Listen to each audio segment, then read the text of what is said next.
Hello friends, आपका स्वागत है आपके अपने यूट्यूब चैनल अंकित मैथ्स टीचर पर। तो आइए दोस्तों, आज हम साधारण ब्याज का एक नया टाइप के साथ शुरुआत करते हैं। तो देखिए, आपके सामने क्वेश्चन है, कोई धन साधारण ब्याज की वार्षिक दर से 5 वर्ष में अपने आप का 3/2 गुना हो जाता है, तो ब्याज की वार्षिक दर ज्ञात कीजिए।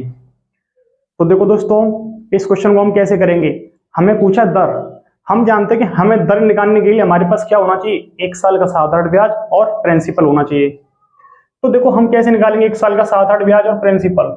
आपको दे रखा है कोई धन 5 वर्ष में कितना हो गया, 3/2 गुना।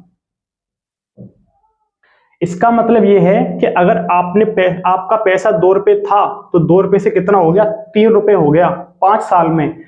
तो मैं यहां से बता सकता हूं कि मेरा प्रिंसिपल कितना है, 2, अमाउंट कितना बनेगा, 3। अब आप देखो, आपका पैसा 2 रुपए से कितना हो गया, 3 रुपए, यानी कि यहां से 1 रुपया हमारा क्या हुआ, 1 रुपया बढ़ा। जो आपका 1 रुपया जो बढ़ा है वो क्या है, आपका साधारण ब्याज। वो क्या है, आपका साधारण ब्याज। आपका जो 1 रुपया जो बढ़ा है साधारण ब्याज, वो कितने साल में बढ़ा है, 5 साल में। हम एक बात जानते हैं कि साधारण ब्याज हर साल बराबर बराबर आता है। तो हम यहां से 1 साल का ब्याज कैसे निकालेंगे। आपको 1 रुपया ब्याज मिला है 5 साल में, और 5 से डिवाइड करूंगा तो यहां से हमारा निकल के आएगा 1 साल का ब्याज, जो कि निकल के आएगा 0.2 हमारा 1 साल का साधारण ब्याज ज्ञात हो चुका है। और आपके पास प्रिंसिपल भी है, तो अब हम यहां से क्या निकाल सकते हैं, अब हम यहां से आराम से दर निकाल सकते हैं।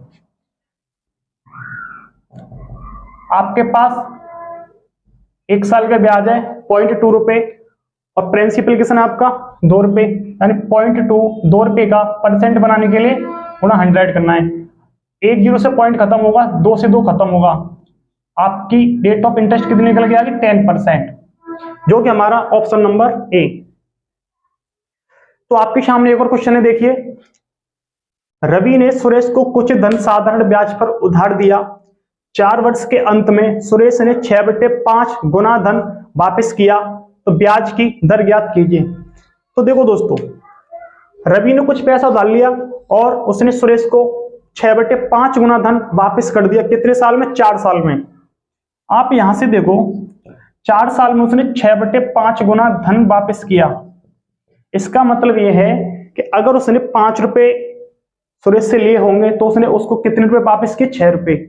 तो आप यहां से देखो, आपका जो प्रिंसिपल और अमाउंट का जो रेशियो बनेगा वो कितना बनेगा, यानी कि प्रिंसिपल 5 रुपए और 6 रुपए हमारा अमाउंट। अब आप यहां से देखो, आपका पैसा बढ़ा कितना, 1 रुपया।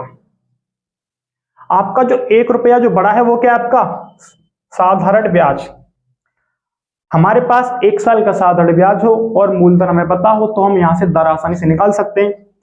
अब 1 रुपया आपका 4 साल में बढ़ा है, कितने में, 4 साल में। तो मैं यहां से 1 साल का ब्याज निकाल सकता हूं। 4 से डिवाइड करेंगे तो ये होगा 0.25 आपका 1 साल का ब्याज याद हो चुका। और आपके पास टाइम 4 साल था, प्रिंसिपल आपके पास 5 रुपए है। अब हम यहां से दर निकाल सकते हैं। आपको ये 0.25 रुपए है, वो आपको किस रुपए में मिला है, 5 रुपए पे। आपका प्रिंसिपल 5 रुपए है ना, तो 0.25 5 रुपए पे आपको मिला है ब्याज 1 साल का। परसेंट बनाने के लिए 100, 2 जीरो से पॉइंट खत्म होगा, 2 अंक छोड़ के पॉइंट है तो 2 जीरो से पॉइंट खत्म, 5 से काटेंगे 5 बार, यानी कि 5%, क्योंकि आपका ऑप्शन नंबर ए। तो दोस्तों, मुझे लगता है आपको ये क्वेश्चन समझ में आया होगा और आपको ये वीडियो पसंद आई होगी। तो दोस्तों, आप हमारे साथ बने रहिए। मिलते हैं नेक्स्ट वीडियो में नई टाइप नए कंसेप्ट के साथ। जब तक के लिए धन्यवाद।